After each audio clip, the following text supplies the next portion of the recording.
Eto naman, yung statement ni Elizalde. Ni Zaldico, Diyos ko po. Sabi niya, nilaglag niya na dito si Pangulong Bongbong Marcos. Sabi niya, I categorically deny these baseless accusations. I did not mastermind. I did not mastermind. So, ibig sabihin, according sa statement ni Zaldico na ito, ay sila talaga ay merong scam. Meron talaga silang scheme na gagawin doon sa budget 2025. At dito inamin ni Zaldico na hindi siya ang mastermind. So kung may mastermind, edi ibig sabihin meron talaga kayong ginawang kabulastugan. Kung hindi siya mastermind, sino? Sino ang mastermind? Yan sabi niya the corresponding bicameral report were approved at plenary sessions. Following the collegial process of both houses of Congress, it is improbable, if not absolutely impossible, that I, on my own, could make any supposed insertions. So in terms of insertions, sinasabi niya dito, aprobado ito ng plenary session. So sino ang nagpipreside dyan sa plenary session? Speaker of the House at saka yung mga mga tinalaga niya sa mga komite. So hindi lang daw siya. Ayan na. Unti-unti nang nagsasalita si Zaldico. Hindi lang daw siya. Sabi nga, I did not mastermind. I did not mastermind and it is impossible that I on my own could make any supposed insertions. Hindi daw niya kayang gawin yun mag-isa, which is true. Kaya nga sinasabi natin na kung si Zaldico, meron pang amo yan, hindi niya yan kayang gawin mag-isa. Hindi nga makapag-preside yan sa kasarili niyang committee na Committee on Appropriations. Hindi ba si Kimbo ang nagpe-preside? Natatandaan ninyo nung kay Inday Sara sa Department of Education, ay Department of OVP yung sa budget niya. Si Kimbo yung nandoon, si Kimbo yung nagpe-preside. Si Zaldico nakangangalang. Kasi nga bopuls yan, walang alam yan. So it is really impossible. Ako personally, hindi naniniwala na si Zaldico acted on his own. Sabi niya nga, imposible. Ako, alam ko, imposible. Tanga yun sabi ni Basti, bopuls daw yun So imposible talaga na yung scheme na to maiisip niya on his own. Kaya tinan mo, meron pa siyang sinabi dito the 2025 GAA was eventually signed into law by the President after what we as member of the House of Representatives understood to be thorough scrutiny by His Excellency. So ang pumirma nung GAA, Presidente. At inireview niya yun thoroughly. So ine-expect ko na tama yung pinaggagawa namin dito or kasabwat namin siya. Bakit? Kasi pinalusot niya Natatandaan nyo nung panahon ni Pangulong Duterte kapag ka may insertion, di ba sinabi niya, pagka may nakita akong insertion dyan, i-veto ko yan. Di ba, hina-highlight niya daw yung mga na yan, tapos pinababalik niya, ibalik nyo to, ayoko nito. Hindi tama ito. Di ba merong isang budget na vinito si Pangulong Duterte, tapos yung budget for the past past years yung ginamit nila. Kasi nga talagang may presidente dito. Meron talagang kinalaman ng presidente rito. Manggagaling ang budget sa presidente, sasabihin niya, ito ang total na budget natin. Di ba? Pipirmahan nila yun, palakpakan sila, may budget. Tapos yung Congress ang mag-allocate nun sa bawat mga ahensya ng gobyerno. Tapos yung mga ahensya ng gobyerno, magpapadala naman ng kanilang mga budget proposal. Ito po yung budget namin. So nasa Kongreso kung dadagdagan nila o babawasan nila. Nasa kanila yon. It's in the power of it's within the powers of Congress. Kaya nga sila yung may power of the purse. Ngayon yung Congress gagawa na nung report na yan, tapos dadalhin na yan sa Senado bicameral, dalawa sila. Mag-aano yan sila, mag-uusap na ngayon sila, check ng Senado, tapos yung Senado gagawa rin ng kanila, and then ayan na, small committee na.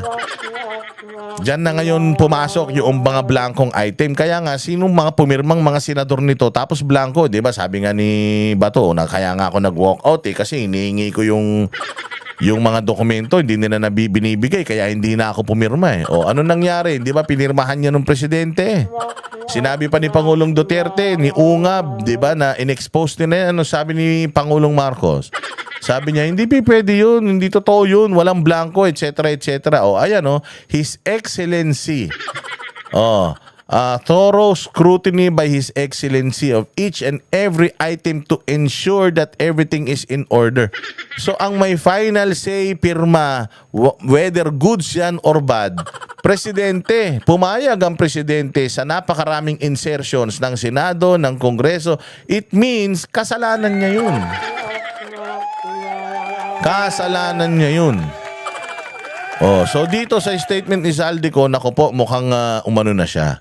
Mukhang siya ay umamin na hindi daw siya ang mastermind, na lahat daw ng mga pinagagawa nila ay approve sa plenaryo, at imposible daw na kaya niyang gawin yun mag-isa. At pinirmahan yun ng presidente, kung ano man yung kabulastugan na ginawa nila, inapprove yun ng presidente. Hindi ba? Yari. Yari. Kaya ayan, sabi ni Marcos, hindi daw siya mag-i-interfere sa flood control probe involving Romualdez. Hindi mag-i-interfere, panay ang sat-sat ni Claire Castro.